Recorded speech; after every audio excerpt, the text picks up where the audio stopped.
Kayo ay nanonood sa Katipunan Channel. Sa mga nakatutok ngayon sa atin sa Facebook page ng Kamuning Bakery Cafe, ang inyo pong natutunghayan ay media forum na organized ng Solidarity to Oppose War or Stop the War Coalition Philippines. Kasama po ang Hawaii Justice and Peace Organization. At kasama po in cooperation with Kamuning Bakery Cafe. So I will speak in English for our friends who will be joining us online. Okay. So our media forum is entitled Bagong Taon, Bagong Basura with question mark and exclamation point because we would like some answers to our questions.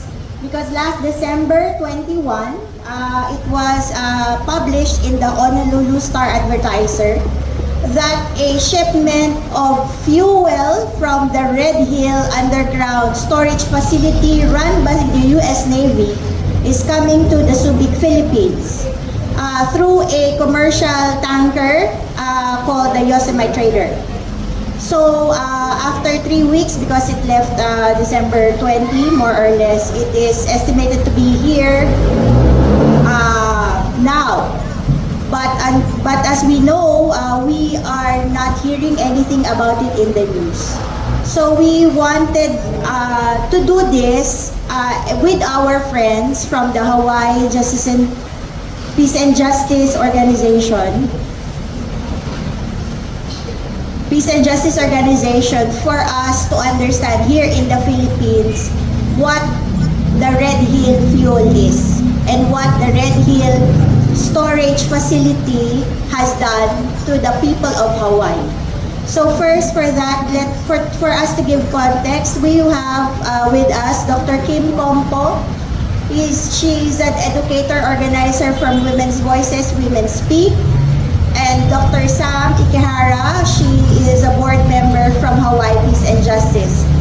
They will be followed by our colleagues here, Attorney Virgie Suarez from Kilusan para sa Pambansang Demokrasya, Princess Nemensa from Women Health, and John Lazaro from SPARC.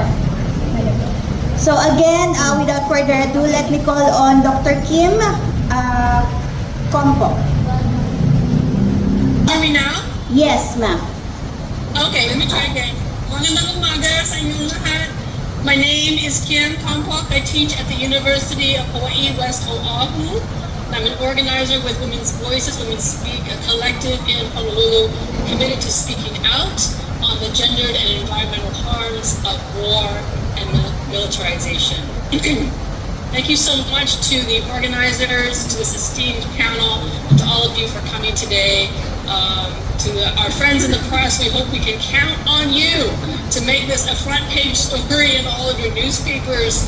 Protect the water, protect the people. Please don't believe America's lies. In Hawaii, we say, Ola ikawai, or water is life. This is an indigenous Hawaiian value, but it is not the value system of the U.S. military that occupies Hawaii. This became very clear in November 2021 when we watched in horror as the military's 20 massive underground fuel tanks at Red Hill, also known as Pukaki, sprung a 14,000-gallon leak just 100 feet above our aquifer, the largest source of drinking water on Oahu, our most populous island. 93,000 people were exposed to military jet fuel, causing widespread health problems including headaches, rashes, vomiting, dizziness, breathing difficulties, and neurological problems. Families had to be evacuated, children were sent to the hospital and surrounding areas to drink water. This occurred despite a lawsuit for a previous leak in 2014 of 27,000 gallons of fuel at the same facility. We do not have time today to catalog the many spills and mismanagement of these 20 tanks since the military built them in 1943, almost 80 years ago. Our communities of Hawaii have been traumatized by this crisis and the villainization of our so-called leaders would allow the military to infringe so much harm on our people over decades. We are pleased, however, to report that after many lawsuits and much community organizing, the government is responding to the people's demand to shut down Red Hill. At the same time that we celebrate the defueling of this facility, families on the Navy's water line are still living with contaminated water. Tens of thousands of gallons of fuel remain in the pipelines and at the bottom of the fuel tanks, and U.S. Navy fuel will continue to be stored at Oahu, albeit away from the aquifer. Actually, it's very, very close to the university where I teach on the west side of the island. Further, the state's water remediation plan is still in need of significant revision. We also have a new problem of transferring this fuel to other vulnerable communities like Olongapo, who have already endured decades of military contamination of their water and land. 40% of the Red Hill fuel is coming to Subic Bay. We issue this statement today in solidarity with the people of Olongapo, who we fear will face the same catastrophe as over 39 million gallons have been transferred from Hawaii and are now arriving in Subic in multiple shipments. We participate in today's media forum in the hope that the Philippine press and government will be vigilant to protect the land, water, and people of the Philippines despite the long history of U.S. war, occupation, exploitation, and military contamination of water. Indeed, the U.S. should be apologizing to the Filipino people for its long list of crimes. Instead, the U.S. is inflicting more harm. In solidarity with the people of the Philippines, we ask, if the Navy is willing to ignore U.S. environmental protection laws, even after being sued, how much respect will they show for Philippine environmental protection laws? If the Navy is willing to poison its own military families, how much respect will they have for ordinary people in the Philippines? If the U.S. is willing to politically endorse and provide billions for Israel's current genocidal war against the Palestinians, how much respect will they show for the loss of life in the Philippines if and when more and perhaps even worse water contamination occurs? On a personal note, both Sam and I were in Olongapo in May of last year at the invitation of Buklod Women's Empowerment Center for a gathering organized by the International Women's Network Against Militarism. We were there with women from Okinawa, Japan, Guam, Korea, California. We felt very privileged to have seen Subic Bay up close and to learn from longtime activists like Cora Vabros, who helped organize this, Virgil Suarez, who's there on the panel, along with Princess Nemenzo. Sorry, Aaron, I've never met you. But I know that all of you are so committed to genuine security for the people of the Philippines and people's movements around the world. And lastly, on a historical note, I will mention that Tuesday is January 17, which is a day of mourning in Hawaii. It was on that day in 1893 when the white male sugar oligarchy overthrew Liliuokalani with the help of the U.S. Marines.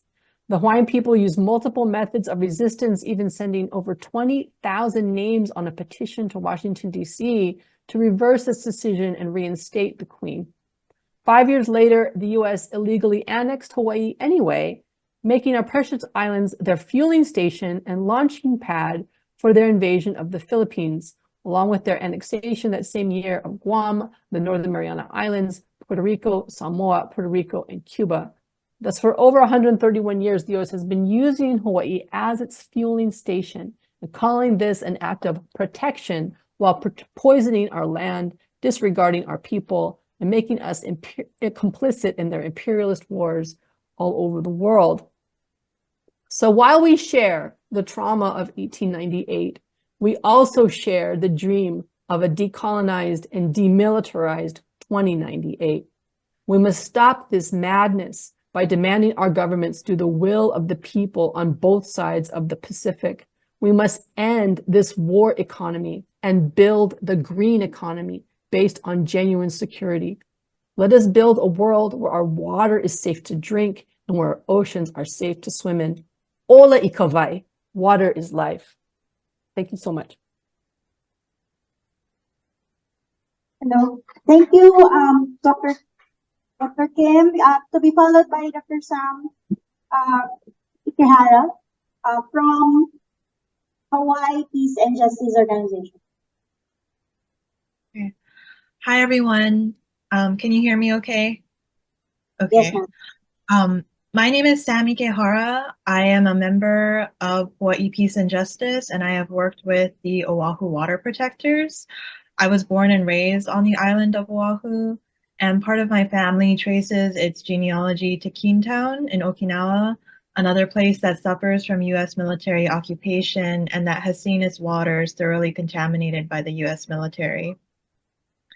I first became active in the struggle to permanently shut down Red Hill in October 2021, and ever since I have witnessed countless ways that the U.S. Navy and its accomplices have demonstrated a blatant disregard and disrespect for Hawaii, the sacred lands and waters of this place, the Kanaka Maoli people, and the many other people who call Hawaii home.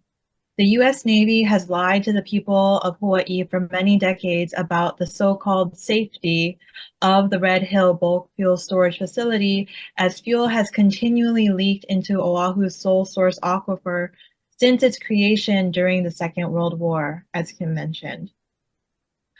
The public defueling documents that have been released by the U.S. Navy only say that the fuel is being moved from Oahu to Subic Bay. But where in Subic Bay? For how long? To what purposes? Will it be stored at the Philippine Coastal Storage and Pipeline Corporation, which sits right on the ocean and which is right between the Pamula Lac-in River and the Bolton River? According to Subic Water, 99% of Subic's raw water is sourced from these very rivers. There is a lot that we still do not know about all of this, which is cause for alarm given that the U.S. Navy has never been transparent with the people of Hawaii regarding their contamination of public waters. They have repeatedly lied to and gaslit the people of Hawaii for decades now. The people of the Philippines need answers and transparency about the ways that their lives will be further endangered, not only by the increased threat of environmental contamination, but also in the ways that an increasing U.S. military presence undermines the country's sovereignty and renders the country into a target. The people of Subic and Olongapo have suffered long enough from U.S. military intrusion. The people of Oahu have also known the disastrous costs of U.S. military occupation for far too long. We stand in solidarity with the people of the Philippines. We are still not free of the ways that the U.S. Navy has poisoned the precious drinking water of this island. There are still wells and shafts that remain out of use, and water officials in Hawaii are doubtful if they will ever be used again. The contamination of water with this very fuel may have already permanently changed life on Oahu forever. And there is still so much that we do not know here about the long-term consequences of fuel-contaminated water leaking into soil and being released into the ocean. Remediating the environment will be a decades-long project at best, and it has not yet begun, and there are still many things in the plan that are undecided. As of right now, 104 million gallons of fuel has been drained from Red Hill, but 60,000 gallons remain in the tanks and pipelines, and they do not expect to finish that until March. While our struggle on Oahu is not over, we stand alongside all of you in the Philippines in the struggle for a world of genuine security, where we may live our lives without the threat of preventable harm at the hands of imperial powers. Ola ikawai, water is life. Thank you. Thank you, Doc. Now let us hear from our colleagues in the panel. I will start first with Attorney Virgie Suarez from Kilusan Correspondence on Democracia, to be followed by Princess Demenso from Women Hill. Thank you, Kim. Thank you, Dr. Kim, and thank you, Dr. Sam. Yes, and thank you for sharing all this information. For otherwise, until now, we would not know that that a trash is coming here in the Philippines. It's year 2024, and this is how our government starts the year, by allowing that these trash. And these trash, itong mga basura na ito, these are trash that contaminates. This trash does not simply contaminate our environment, this trash contaminates our sovereignty. Hindi ito simpleng usapin ng basurang itatapon, dahil kung basurang itatapon, baka pag-usapan kung paano. Pero hindi lang ito usapin ng basura, usapin ito ng langis, no, naggamit sa gyera ng US na itinatapon na ng bansang Hawaii at ngayon ay balak na ilipat dito sa bansang Pilipinas. At ginagawa ito ng matahimik. Diba? The silence is so creepy. Sobrang tahimik na hindi natin alam nandyan na pala yung basura na yan. Kung hindi pa sa ating mga kapatid mula sa Hawaii Peace and Justice, hindi natin ito malalaman. So the main issue here is the silence of our Philippine government and the US government and the military forces about this fuel, about this trash. This confirms that the US government and armed forces did not seek the Philippine government's permission and authorization and the AFP's assistance in transferring 39 million gallons of fuel from a US military fuel storage facility in Hawaii that has already leaked. A facility that is already 80-year-old. Sabihin, wasak na, sira na, nag-leak na, nag-contaminate na ng karagatan ng Hawaii, naapektuhan na ang maraming mamamayan sa Hawaii, at pagkatapos itatapon dito sa ating bansa. Kilusan condemns the US government, the armed forces, and the Philippine government, the present Marcos Duterte administration, for the continuing blatant disregard of Philippine sovereignty. This is another clear manifestation that the US is the real sovereign power, not only over Subic Naval Base, but the whole of the Philippines and the Marcos Duterte administration and the AFP as US vassal instrument. As part of the Stop the War Coalition, Kilusan vehemently denounces the transfer of the fuel for military and war use to US Subic Naval Base, which is supposedly close and not among the agreed locations or EDCA sites. Diba? Hindi ito kasama sa EDCA sites. Hindi ito kasama sa agreed locations for US prepositioning of war materials. And yet, walang pasabi-sabi, walang pasintabi, walang pakialam kung makontaminate ang karagatan natin, dadalhin ito sa Subic, specifically sa San Diego. At dahil dito, nananawagan kami from the Stop the War Coalition, kasama ang ating mga kapatid from Hawaii Justice and Peace, para tutulan ito at ikondena at i-expose ang ganitong gawain ng US at ng ating gobyerno.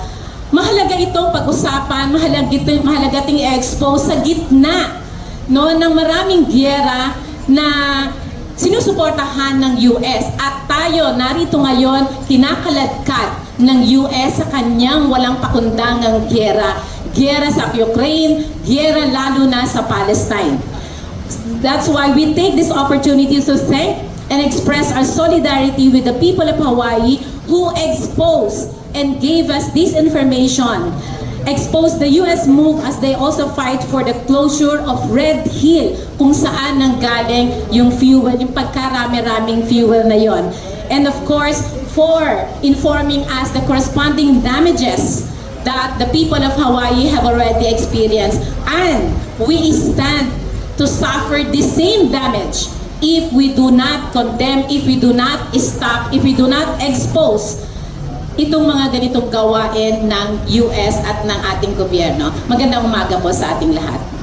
Thank you, Attorney Virgie. May I now call on to answer from women. In the first place, we ask, why is this happening? Why can the U.S. military, the U.S. government, and military authorities simply decide to transfer 39 million gallons of fuel to the Philippines without any public information or discussion about the issue? We are thankful with our friends in Hawaii who have alerted us to this information. So we ask, why is this happening at this time? And I think there are many, many questions that need to be traced back, because this is happening because the U.S. presence, military presence in the country has again been a paramount issue and a presence in the Philippines. Isn't it funny, actually tragic, that in 1991, the the people, together with the firm decision of the Philippine Senate, terminated the U.S. military bases agreement between the Philippines and the U.S. That was a triumphant move of the people's movement against U.S. dominance in the country. For about 20 years, there was cool relations between the so-called little brown brothers of the U.S. In regard to the Philippines.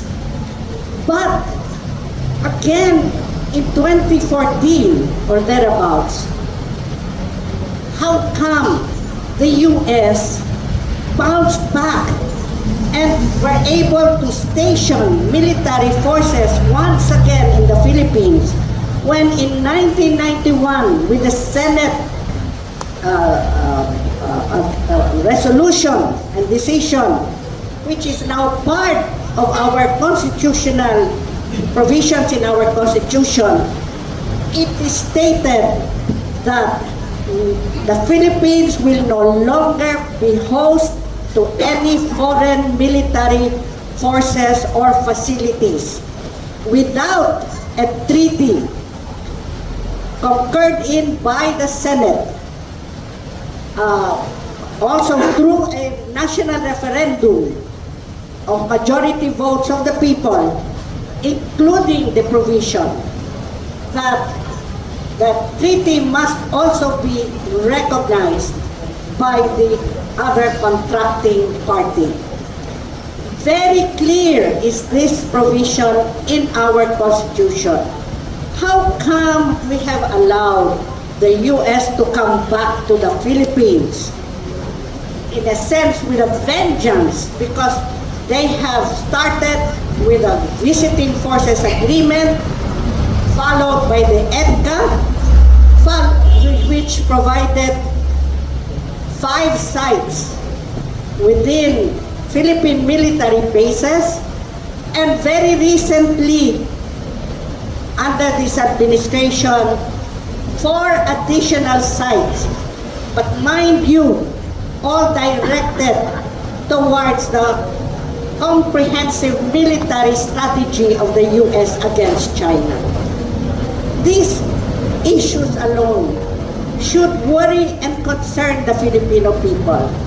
But why are these data and information being kept hidden and not subject to public discussion? It is time we need to review our relations with the U.S., with all the other countries, because the Philippines is part of the ASEAN alliance or arrangement where we have in fact denounced the presence of nuclear weapons in this region. We are part of the nuclear weapons-free zone that we have declared together with our ASEAN members. We have also said that we would have an independent foreign policy. But I think this is something that we should continue to review and monitor and critique, because actions on the part of our Philippine government seems to take us closer and closer to the US instead of really maintaining an independent stance when it comes to foreign relations. So when we have actions like this, where the US can practically unilaterally transfer things, forces, supplies, we don't even know whether they have been transferring already nuclear weapons in this territory, because we don't even hear any noise about it. When such information comes, then we should bring this up. Let's make noise, and we would like to arouse the consciousness, the awareness of our people. We should not allow our government to simply make decisions in our name without accountability and transparency. This is, after all, elements of good governance. And it is in fact our duty and responsibility as citizens na pakialaman ang nangyayari dito sa ating bansa. Because things are being done without knowledge and information, and we are being led to a state of mendicancy. Over the years, we have seen a pattern of lies, of disinformation, of misinformation to hide truth from the people. And it is about time we say no. We say we must register our protest. In fact, not just protest, but our condemnation on the part of condemnation of actions that are prodding us and urging us into a warlike situation, which imperils the stability and security not only of the Philippines, but of the whole region. So this is not a simple matter. We should raise our voices against our own government's complicity and mendicancy, so that we can truly experience and exercise true independence of a sovereign state, and also an independent foreign policy. Maraming salamat po. May call on John Nazaro from SPAR. Thank you so much. Magandang umaga. Good morning to all of our colleagues and to our media present. It's been made clear by our previous speakers on this panel that one big thing that is at stake here is, of course, the question of national sovereignty, as well as the question of the scale of the transfer of fuel from the Red Hill facility in Hawaii over to Subic here in the Philippines. Now, what I want to underscore with the transfer of 39 million gallons of military fuel owned and to be used by the US Navy is not just a question of sovereignty, and of course not just the question of the direct environmental and social impacts that this fuel has, but the broader context within which this fuel transfer is taking place. Take note that this 39 million gallons of fuel, because it is owned by the US Navy, is not some sort of export of fuel to the Philippines that at the very least could be used by Filipino civilians. This is not the case. The case is that this fuel is going to be transferred to Subic still is the property of the US Navy. The broader context here is the militarization of the Southeast Asian Sea, what the mainstream media and most commentators would call the South China Sea or the West Philippine Sea. But we would rather prefer to use the term Southeast Asian Sea. No? The broader context is that there is militarization happening in the Southeast Asian Sea. What does this militarization look like? On the part of the United States and its allies and key partners here in Asia, militarization looks like this. It's the expansion of military basing rights through EDCA. It's the expansion and the intensification of military exercises, more warships, more troops, more weapons, more ammunition, more training, all of it to prepare for some future war that these governments claim that they do not want to fight but are preparing to fight right here, right now. Every single day, there is a new exercise here in the Philippines getting ready for some sort of war. And another aspect of that is, of course, when it comes to the question of intensified basing, of intensified military exercises, you have intensified logistical needs. Part of that is the energy to fuel war. And that fuel is very much well enough. 39 million gallons of US Navy fuel to be based in the Philippines without any discussion from the public, without any discussion from the media here in the Philippines, without any notice from the government of the Philippines or even of the United States to the Philippines, tells us that there is something behind all of this. Now, of course, some people might say, of course, that, we can't just jump to conclusions. Maybe this is some sort of agreement, fine print of agreements between the Philippines and the United States, and it's all part of the treaty, so we don't have to tell you anything, right? But 39 million gallons of fuel is 39 million gallons of naval fuel that is enough only to service the needs of a fleet for its operations for quite some time. This is not something that we could say is just a fuel transfer. This is for us a fuel transfer that is curiously enough to fuel a fleet. And so we want explanations immediately from the government of the Philippines and from the government of the United States. What is this 39 million gallons of naval fuel for? Because if we are left in the dark, we are only left to make, and frankly, we are only left to make the logical conclusion that this 39 million gallons of naval fuel is going to be used to intensify militarization in the Southeast Asian Sea.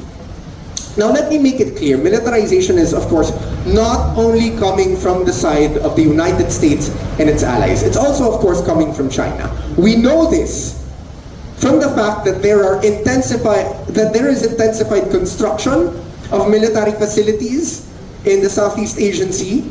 There is intensified presence of the Chinese Coast Guard and the Chinese Coast Guard militia. We know this for a fact, but that is precisely the point. The more militarization we see in the Southeast Asian Sea, the more tensions will rise. The more we will see the chance of conflict escalating in our own backyard. And who is going to be at the front lines of this conflict? None other than the Republic of the Philippines. And who is going to face the brunt of the costs of this war? Not just financial, but also physical, environmental, social, generational. It is going to be the citizens of the Republic of the Philippines. The people of this country will bear the brunt and the costs of war. Now, I want to push back a bit against the prevailing narrative in mainstream media, both in the United States in here in the Philippines as well. The pervasive narrative is that we need the United States and we need the help of its allies to help us counter the aggression of China. For the longest time, that has been the stance of the Department of Foreign Affairs and the stance of multiple administrations in this country, and something that has been widely backed by the public here in the Philippines. That is understandable due to our history of colonization by the United States. However, I would also like to point out that the United States is not sending its ships here for so-called freedom of navigation exercises solely to defend its little brother Philippines from Chinese aggression. The broader, still, the big picture context here is that there is rising tensions and conflict between the United States and China that is not simply great power rivalry. It doesn't emerge simply because China is an emerging power and the United States doesn't like that. Let's call a spade a spade. This is imperialist rivalry. It is rivalry between two imperialist powers that are going head to head because they are fighting for economic influence around the world, and they are looking to compete with each other because they want to ensure access to markets, access to resources, access to diplomatic connections all around the world. And if it means war, then it means war. We have seen imperialist rivalry and the cost of imperialist war all throughout history. Time and time again, we have seen this kind of conflict happen because these imperialist powers were left to their own devices to wage war around the world, whether it be at the cost of the destruction of countries like the Philippines, of former colonies, of countries that they seek to dominate and in reality do dominate. So we want to make the point that all of this historical and present environmental and social destruction that is happening right now and is about to worsen when this 39 million gallons of naval fuel arrives here in the Philippines and is stored here to fuel perhaps the needs of naval vessels coming from the US and its allies. We can expect the same thing that the Filipino people have suffered in the past when it came to permanent US bases in the past.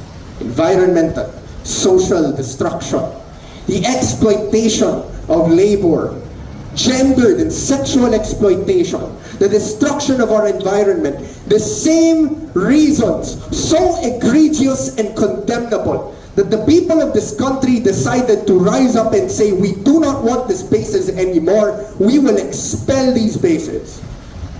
In 1992, if these bases, if these facilities, if these troops are allowed to return here in any capacity and in any scale, expect to see these problems return, expect to see these problems worsen.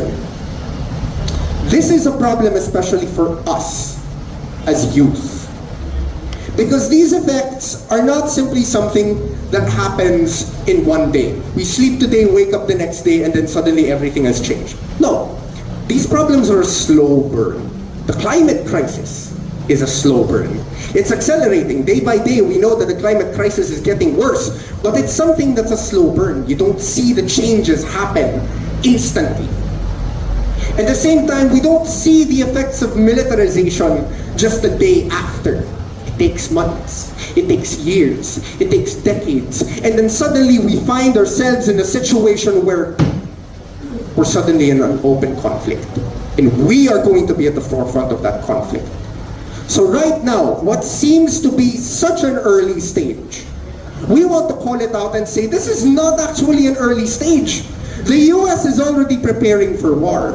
Already, the allies of the US here in the Asia Pacific are forming alliances precisely to prepare for this war that they claim they do not want, but is already something that they are preparing for. These alliances are the AUKUS and the Quad, AUKUS being Australia, UK, and the US, and the Quadrilateral Security Dialogue being the US, Japan, Australia, and India. These are all groupings, alliances, networks, countries that all want to intensify basing and training here in the Philippines, and it will be completely no surprise to us if these 39 million gallons of fuel here in the Philippines, if successfully they come here to the Philippines, will be used to service this kind of intensified training and intensified basing. So of course, we reject all of these basing, and we want to make it clear that we have 4 demands coming from us, from Samahan ng Progresibong Kabataan or SMART. Number 1, we want an immediate explanation from the governments of the Philippines and the United States on this fuel transfer from the Red Hill facility in Hawaii over here to Subic in the Philippines. Number 2, we want the Philippine government to immediately reject fuel transfer from Hawaii to Subic. Immediately. Third, we demand the rejection of all treaties that are causing militarization here in the Southeast Asian Sea and in the Philippines. What are these treaties? Number 1, the oldest and strongest, the Mutual Defense Treaty between the Philippines and the United States. Number 2, we want the Visiting Forces Agreement junked, not just with the US but also with its allies. Number 3, we want EDCA junked. No more military basing, no more base leasing. We want all of these things to be gone. Not just because of the environmental and social impacts that they have, but precisely because of militarization. And number 4, finally, we want the Philippine government to pivot away from always relying on the frankly infantile notion that we have to pick between the United States and China. We do not want what the Marcos government says, that we have to rely on the US government, and we do not want what the Duterte faction says, that we have to rely on China. We reject having to choose between this binary of superpowers. We propose an alternative. The countries of ASEAN are the ones who are most affected by militarization, by environmental destruction, by social destruction, and by the threat and the reality of imperialism.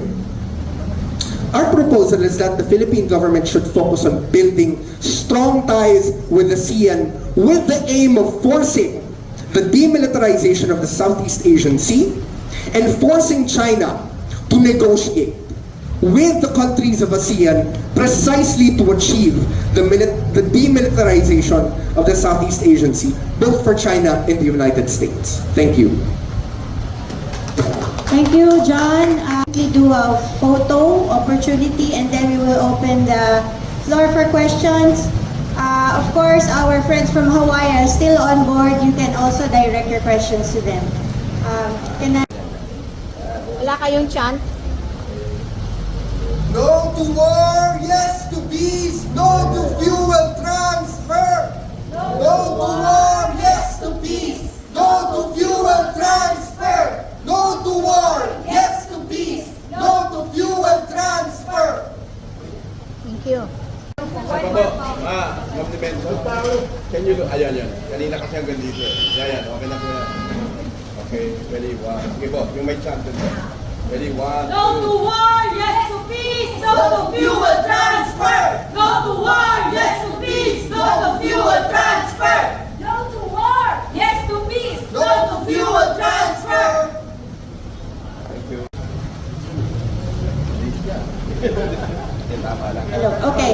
At this point, kung meron po mga katanungan yung mga kasama natin sa press, both online po and on-site, we are opening now the floor for questions. Again, you can access yung statement ng Hawaii Peace and Justice through their website, Women's Voices, Women Speaks.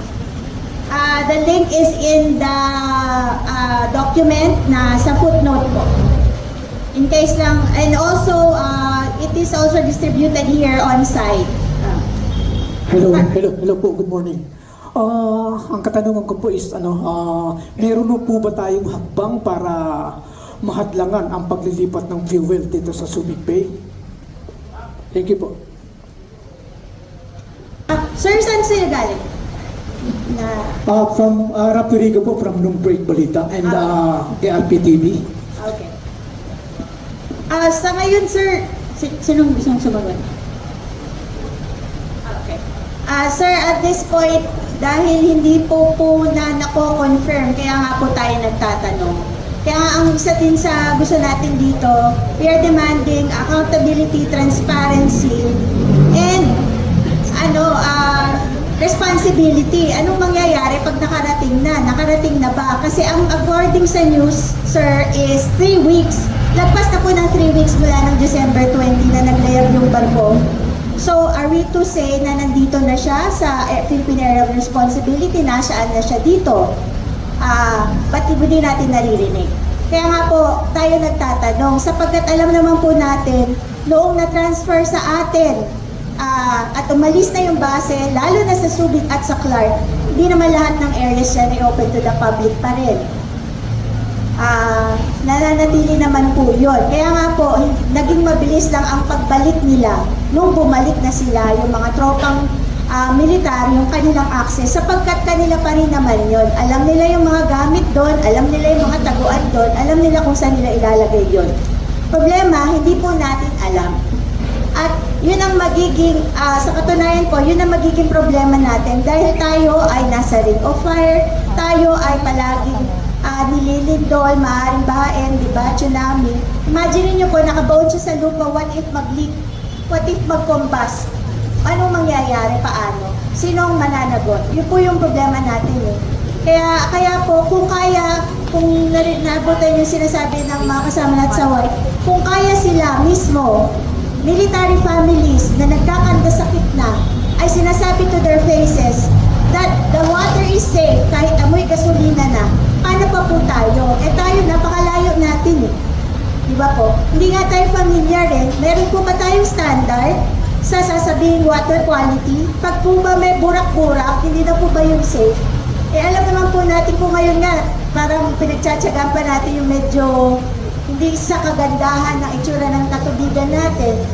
Diba? Kapag nag-leak yan, malalaman po ba natin yung difference? Follow-up lang po, ma'am. Meron na ba tayong idea kung saan nanggagaling yung, kung meron basbas galing dito sa atin?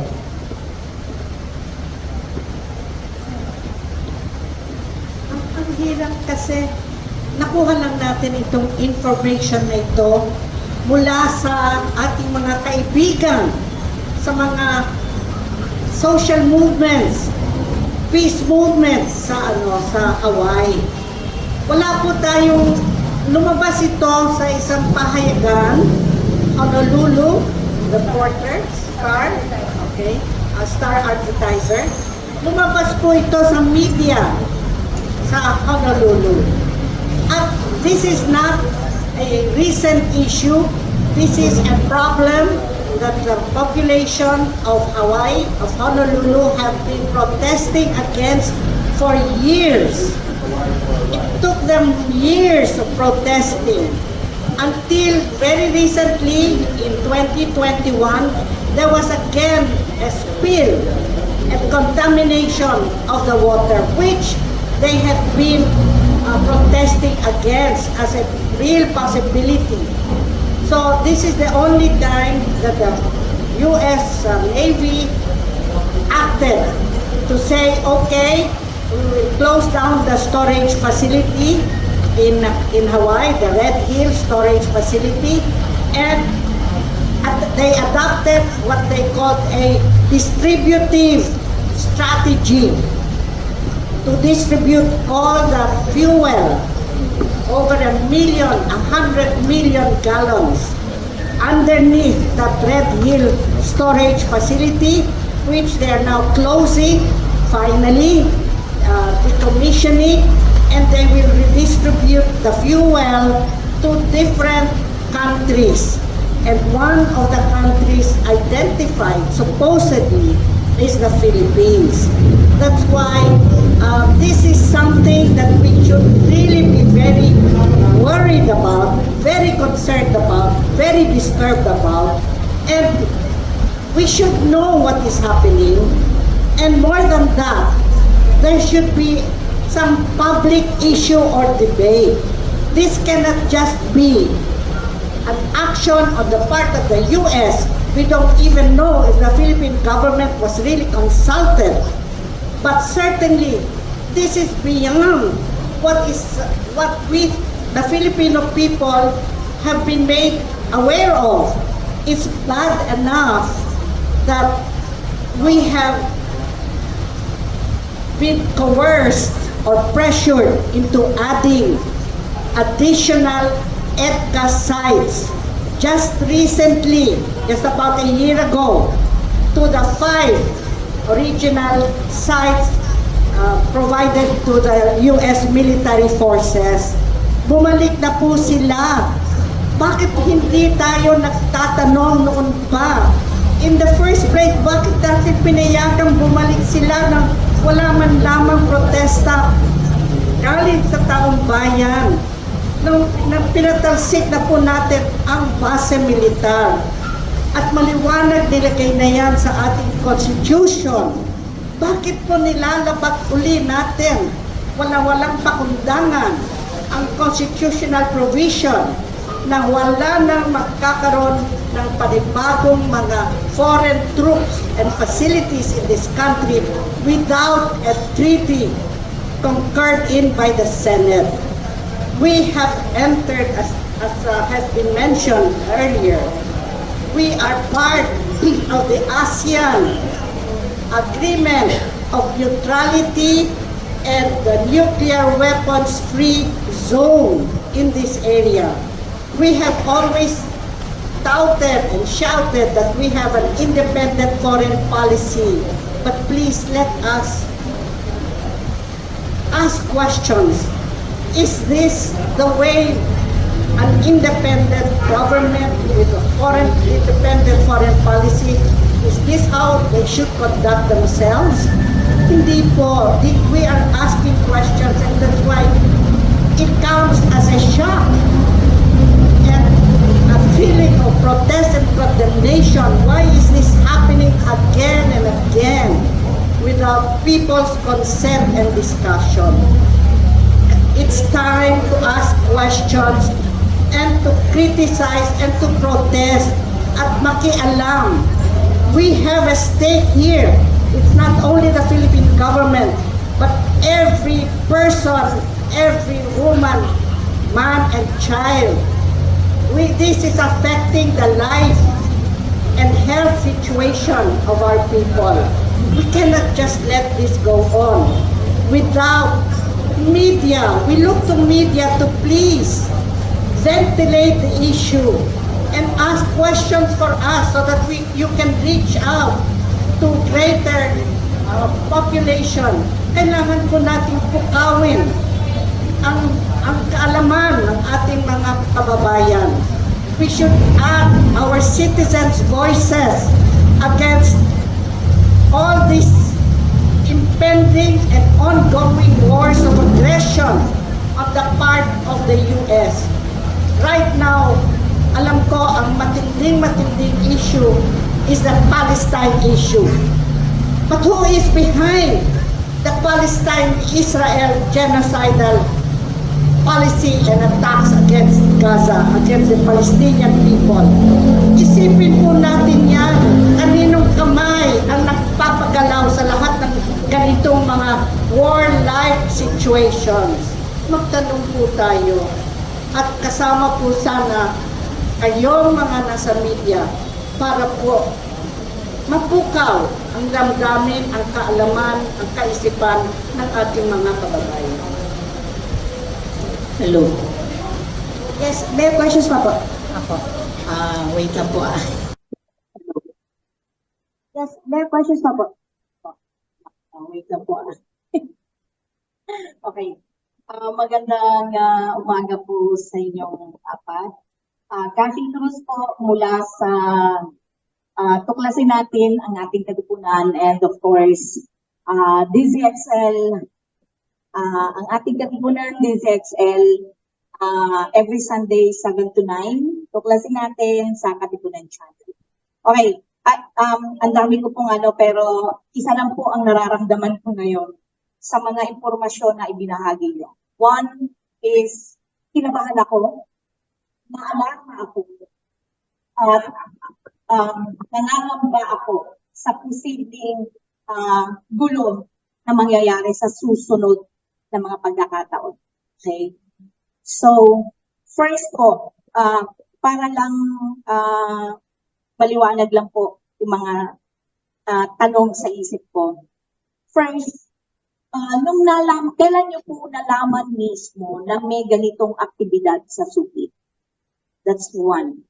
Second, nung nalaman niyo po ito, is there any chance na una, tumawag po kayo o sumulat kayo sa Department of Environment and Natural Resources o sumulat din kayo sa Armed Forces of the Philippines to ask, may nabalitaan kami na ganito, is it true?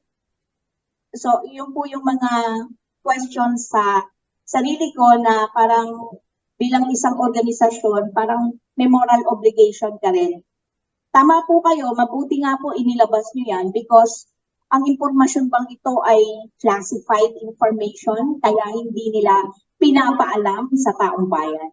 So, that's one set of question.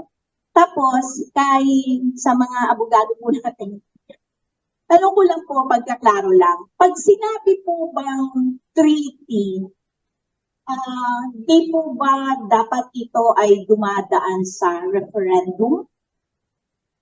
Ito po ba ay parang ipikto na lang ba ito ng Kongreso at Senado? So, yun po yung mga tanong ko. And added to that,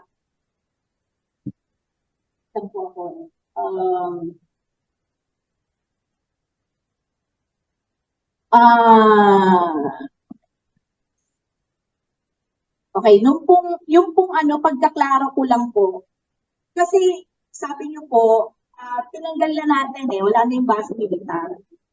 So, ang tanong ko po, sino ang nagpabalik? Bakit bumalik? At sino ang pumayag? Ngayon, kung ang gobyerno natin, ang mga opisyal ng gobyerno natin, ang nagpapayag yan, yan po ay labag sa batas sa saligang batas ng ating Pilipinas at yan po ay pagtatraidor sa taong bayan, di po ba? So, please answer po. Salamat, Cathy, from the DZXL. Tama ka, nakakapangamba, nakaka-alarma, nakakatakot, at sa totoo nakakagalit. Nakakagalit na ganito yung nangyayari. Remember, mula doon sa may facts na binitawan ng ating mga kasama from Hawaii, 19,000 gallons yung nag-leak sa kanila, affecting 93,000 families. 19,000 gallons nag-leak mula sa 80-year-old facility. Pagkatapos, walang ano-ano, maglilipat na lang sa Pilipinas ng 39 million gallons. Ang layo ng 39 million sa 19,000. Kaya napakarami yung posibleng maapektuhan na mamamayan at napakalawak na karagatan yung posibleng, di ba, makontaminate nito. Yun nga lang pagbiyahin niya magmula sa Hawaii, papuntang sa Pilipinas, 3 weeks. Paano kung may nangyari? Huwag niyong kakalimutan yung Tubata Reef, di ba? Yung damage doon. Huwag niyo rin kakalimutan kapag nag-iisip tayo ngayon ito. Yung bases clean up ng iwanan nila hanggang ngayon, hindi pa rin. Di ba? Tapos ang paglilinis, ang dami pang iniwan nila. Pagkatapos, eto na naman. Huwag natin din kalimutan na sa matagal ng panahon, paano pumapel ang Subic? Matagal na yan. Hindi na yan base, no? Hindi na yan. Naging commercial siya. Pagkatapos, bigla na lang, mag-i-store ka dyan ng fuel ng 39 million. Saan mo i-store yung ganong kadami? At hinanda yung facility na yan? Kailan ginawa yung underground facility na yan na pwedeng paglagyan ng 39 million gallons of fuel? Diba? Yung ganitong kadami ay sapat talaga para mangyera. Kaya talaga nakakatakot. Alam ba ng ating gobyerno, napaka-inutil naman ng gobyerno pag hindi niya alam. Pero kung alam naman ng ating gobyerno, napakawalang kwenta naman ng ating gobyerno para na lang pumayag sa ganito. Hindi na ba tayo matuto? Pero ano ang pinapakita nito? Yung agad-agad, bigla-bigla, yung pwede na lang mag-store ng ganun kadaming Navy fuel. Diba? Fuel para pang-militarize. Fuel para pang-gera. Diba? Ano ang pinapakita nito? Diba? Na pwede tayong basta-basta na lang panghimasukan. Diba? We should not allow this interference, this intervention, because this affects our territorial integrity, our national identity, our sovereignty. Kaya hindi to supin lang ng fuel lang. Diba? Kung basura nga yan diba? Ang laking usapin na, pero ito, diba? Hindi nga natin alam kung use na yan, yung fuel na yan. O ano na ang klase ng fuel na yan. Diba? Kaya nakakatakot talaga. Kaya, kailan namin nalaman? Baka one week pa lang no? Mula nung malaman. Kami nga mismo, we do not even have enough time. Kaya kaagad-agad kailangan namin ipatawag yung Stop the War Coalition. Agad-agad kailangan pag-usapan kaagad. Diba? Mabuti. Handa agad ang ating mga kabataan. Handa agad ang Stop the War para sige pag-usapan ito sa harap ng media. Sige i-expose ito. Kasama natin magtanong sa gobyerno. Kasama natin ang media na mangulit sa gobyerno. Diba? Maningil sa gobyerno na ito. Ano na ang ginagawa nyo? Diba? Pikit mata ba? O talagang binaliwala kayo ng US. Pinapakita nito, di ba? Na ganun ba ka-subservient ang ating bansa? O dahil ganun na lang kung baliwalain ng US. Di ba? Ano yun? We were made for the longest time. We were made to believe that we need US. We were made to believe that we are weak. We were made to believe na kailangan natin sila. Because that's how. Di ba? That's winning the hearts and the minds. Ganun kasama yun sa buong taktika, eskema ng US. Kailangan na natin yung baguhin. Mahirap, di ba? Matagal, malalim. Pero kailangan nating simulan. Kailangan nating simulang manindigan para sa ating bansa, para sa ating mamamayan, para sa ating sariling teritoryo. At simulan natin ngayon. Di ba? I-expose ito. Kung kami, naniningil kami, kasama, dapat lahat ng media maningil. Lahat ng itong katanungan namin, sagutin. Paano? Mas ginusto talaga namin. Sulatan ng AFP, sulatan pa si BBM, mas ginusto namin na kausapin ang mamamayang Pilipino. Mas ginusto namin na kausapin ang media at i-expose ang lahat ng ito. Dahil hindi lang talaga nakakapangamba. Nakakagali talaga. This is so enraging, and therefore all of us should be enraged by this attack to our sovereignty, by this interference, by this intervention, by this attack to our territorial integrity. Yung pagtrato sa atin na para basura o basurahan o lagakan ng kung ano pa man gusto nila. Tama na. Diba? Tama na yan. Manindigan tayo para sa ating bansa. Remember, US will never be acting in the interest of the Philippines. In the interest of the Filipino people. Tayo lang yon. US will only act in and for the interest of US and never for the Philippines. Magandang umaga po ulit. To raise that the report of the fuel transfer to the Philippines from Red Hill facility in Hawaii is also reported on the website of the US Indo-Pacific Command. It's also reported on the website of the United States Marines. These are government sources. These are American government sources. And I don't think American government sources will be releasing any kind of public information regarding fuel transfer if the decision to transfer was still being decided. Na-decision na to. Kaya naglabas na sila ng press release dun mismo sa website ng US Indo-Pacific Command at ng United States Marines. Tapos tayo nakatanga. Sorry? Tapos tayo nakatanga mga ginawang bomba. No reports from us yet, I think.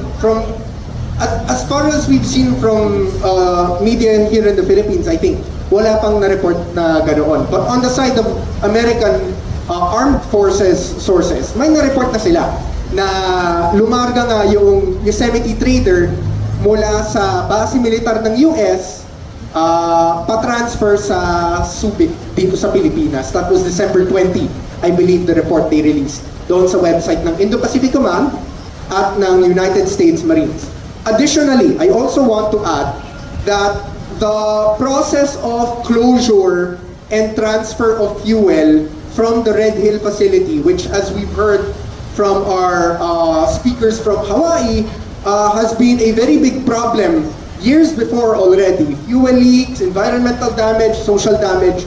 The facility was closed down by the US government October 2022. Late 2022, I believe it was October, but I know it's late 2022. So the process of transferring fuel already started 2022. It's 2024. Matagal na usapan na to. The whole of 2022, I don't think there was ever a report from the Philippine government, from Philippine insiders with, government policy, etc., etc., na merong fuel transfer from the Red Hill facility ng naval fuel from the Red Hill facility here to the Philippines for the duration of the latter months of 2022, kabuuan ng 2023, and then now that we're in 2024, ngayon lang natin nalaman bigla from our friends from Hawaii who are fighting the environmental and social damage of the Red Hill facility na merong ganitong transfer papasok ng Subic. And of course, this is corroborated by the US government itself through the United States Marines website and the Indo-Pacific Command. Ang approach nila dito sa fuel transfer ay hati-hati. So parang apportioned yung delivery ng fuel. Part of the fuel will go to the Philippines. Yung site natin na number 39 million gallons going to the Philippines. I believe yung capacity ng Yosemite trader, yung lumarga from December 20, ang capacity niya was 5 million gallons of fuel. So I don't know kung magra-round trip siya mula Hawaii, Subic, balik ng Hawaii, Subic, pabalik-balik hanggang maubos yung 39 gallons. Or kung kukontrata sila ng ibang barko para magdala nun.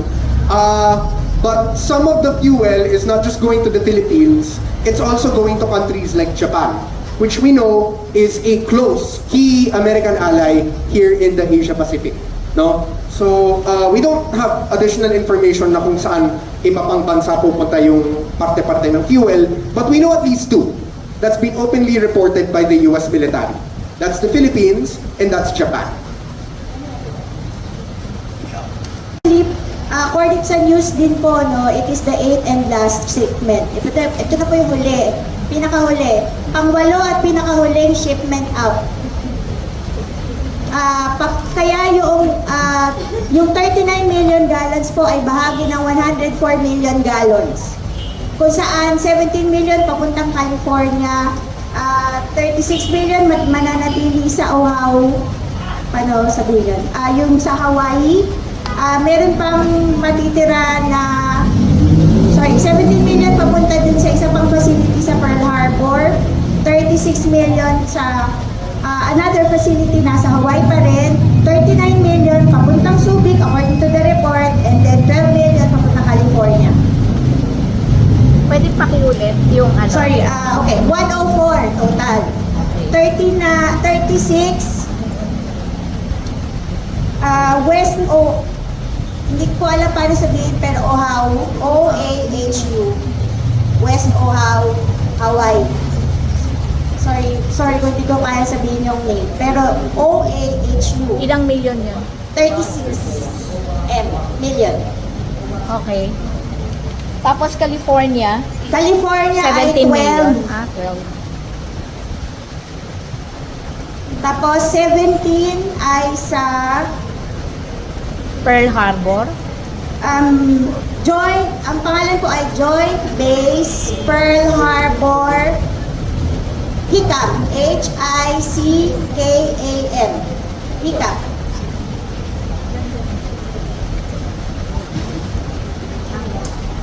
Tapos Subic, yun yung 19. Ano po, sir? Ma'am? Tapos, Yung sa Subic, yun yung 19 million. 39. 39 pala.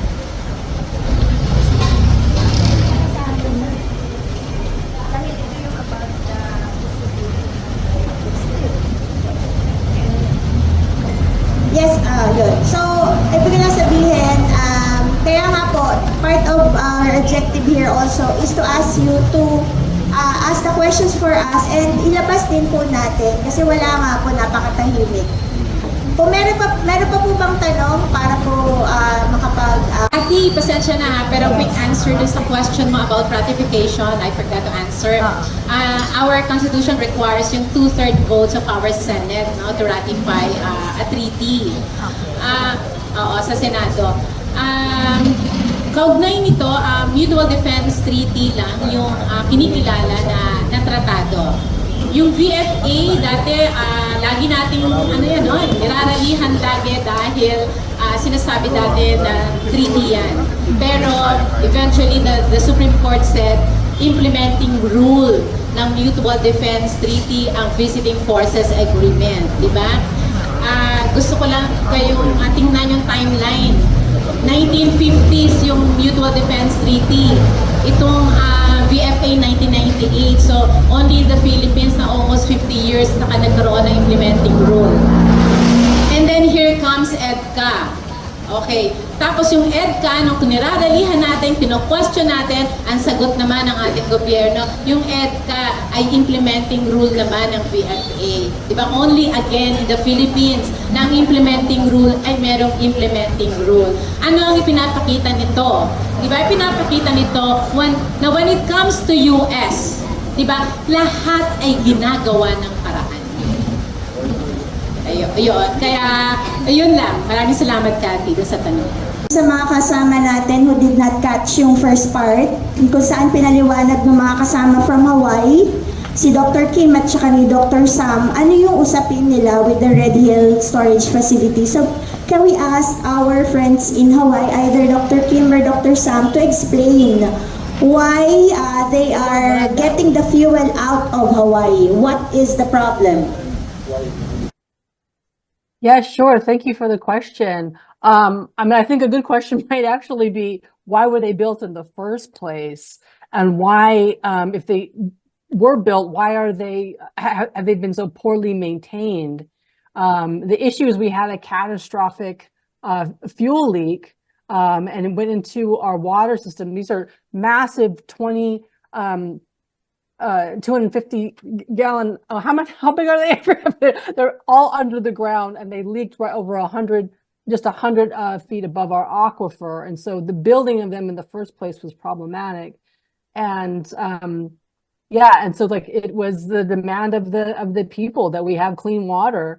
And as we said before, the fact that these are military families that were affected is probably the reason why we were able to even get our demands heard in the first place.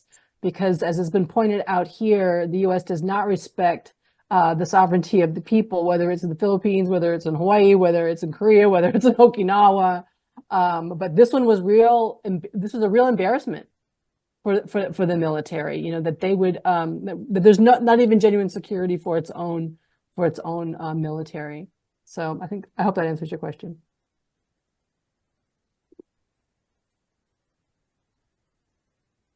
Hi, yeah. With the second question, in terms of how much does 39 million gallons look like? Does that volume require a special facility to secure them? Because in Hawaii, the Red Hill Bulk Fuel Storage Facility is an underground facility. They blasted They blasted into a mountain range to build 20 incredibly large tanks underground. So a huge struggle that we had in Hawaii was, how do we represent this issue to people when it is literally made invisible, when the water that is contaminated just looks like water, when the people cannot see the damage that is happening, they cannot see the massive facility because it's underground. And so that was a huge barrier for us when we were talking to our neighbors, creating campaigns, trying to create art for the movement. And so the facility in Hawaii, it holds 180 million gallons, and each of the 20 tanks and the pipelines are so massive that we used to say, or we still say now, that just one of the 20 tanks is as large as Aloha Tower, which is a huge public symbol in Hawaii. So I think that is just going to be, so the question of how to represent 39 million gallons is a really good one. Another shorthand that we often used is that one incredibly large swimming pool holds 1 million gallons. So if you imagine 39 very large swimming pools filled with fuel that can contaminate water, poison people, and poison the environment. And I think it does require a special facility to hold that kind of, to hold that volume of fuel, which is why for so long the US Navy did not want to surrender Red Hill. It was just, it was honored by kind of like US architecture and engineering firms as a marvel of engineering. It was featured in magazines. Like, how did they do that? It's such a special facility that made the closing of it that much harder. And so I think that with future kinds of like ongoing struggles to shut down and mitigate future harm, we will continually confront these issues of how do we visually represent a harm that is made invisible, and how do we make it resonate with people when they cannot actually see the damage that is being done necessarily.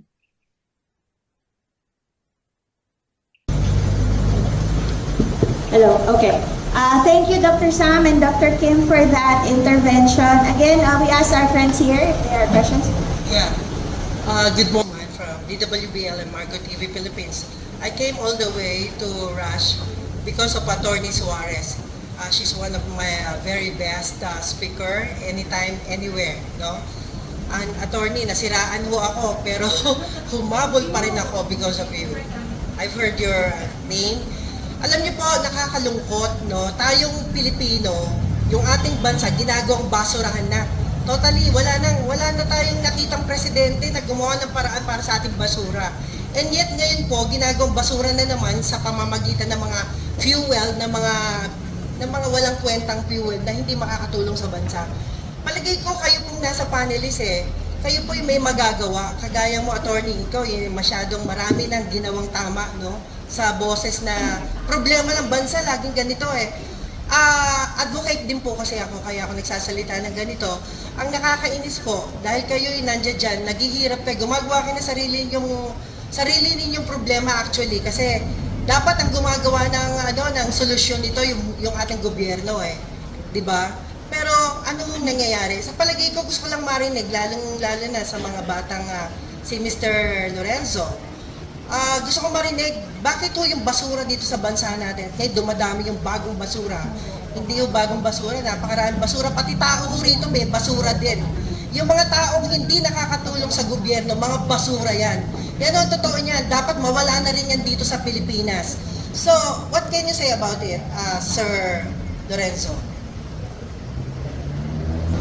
Totoo po, no? Hindi lang basurang material, kundi marami po tayong basura sa desisyon, basura sa posisyon, basura all over the country. Meron tayong garbage crisis. Actually, pati sa gobyerno, pinag-uusapan na rin itong actual na material na garbage crisis, no? Lalo na sa panahon ng climate crisis. Mas malaki, mas matindi, mas malalim, mas mahigante, no?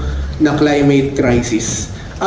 Pero idugtong ko na rin, no, dahil yung naging tema ng aking exposition kanina ay yung broader na context, no. Nabanggit ko kanina yung term na imperialismo, no. Dahil ito po yung nagka-characterize talaga sa relasyon ng Pilipinas at ng US for the longest time. Dati tayong colony ng US, pumasok sila dito sa Pilipinas at sinakop tayo para meron silang access sa mga market sa Asia. Yun yung purpose nila dahil ang ganda ng lokasyon ng Pilipinas bilang port area para pumunta ka ng China, pumunta ka ng Vietnam, pumunta ka ng Indonesia, onwards to India, etc. etc. Very good location ang Pilipinas.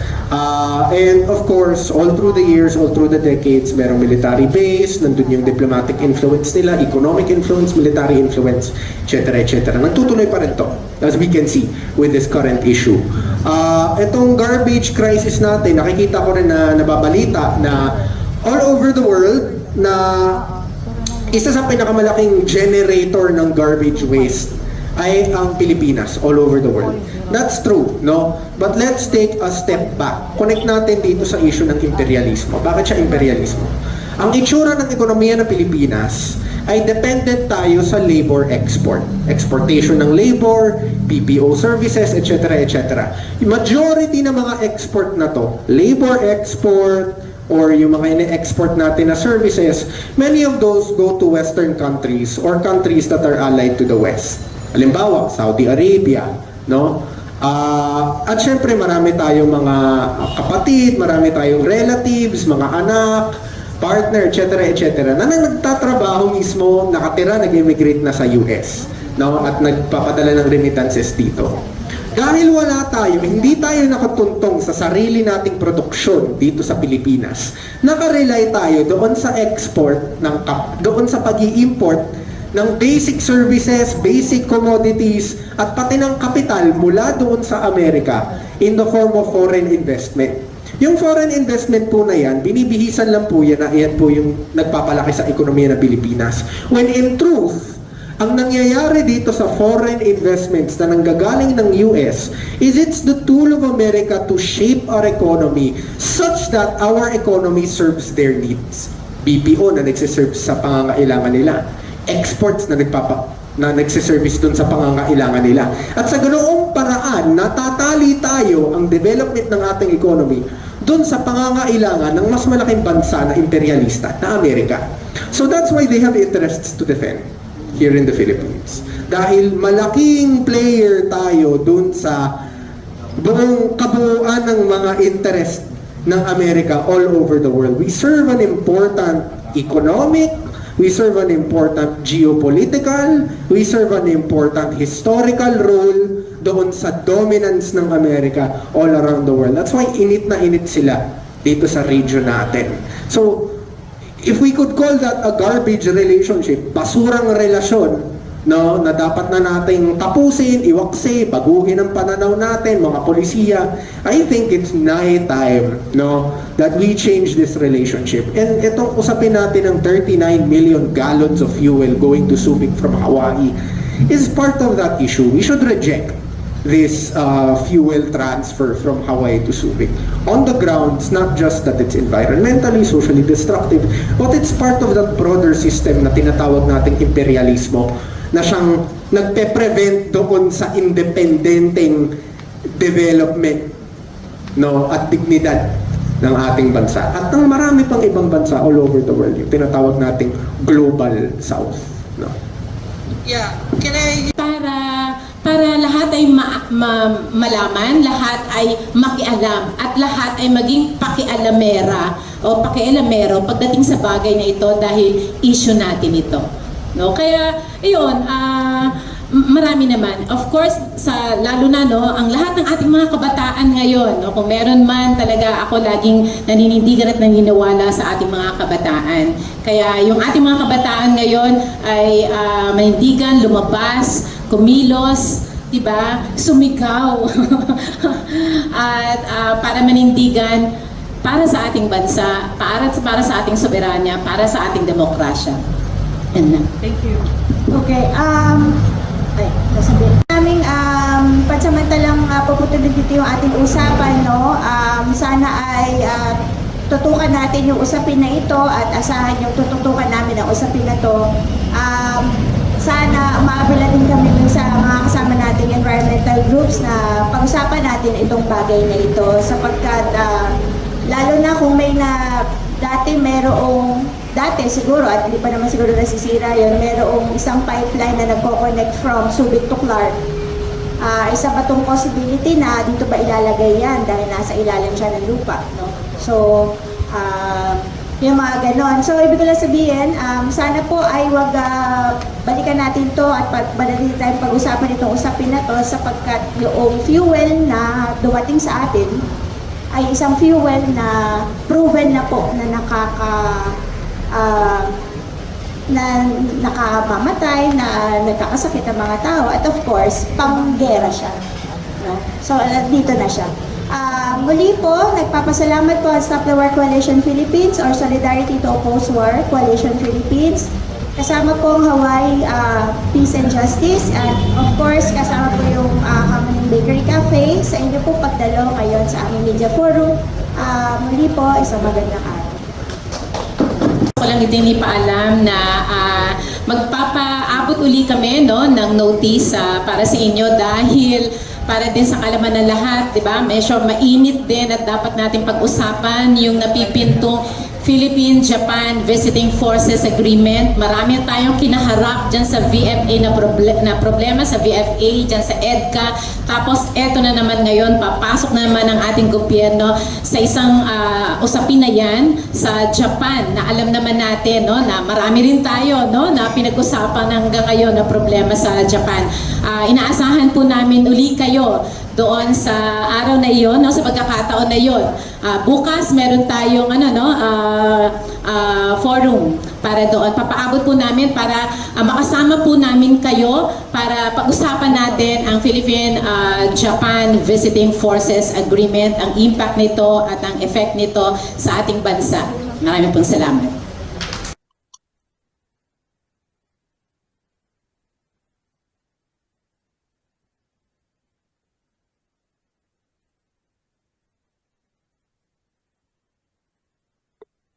Thank you, Miss Kim. Thank you, Miss Sam. Thank you. This was a pleasure. Thank you so much. I would like to thank our friends at Zoom. Thank you for coming on board. Do we sign off?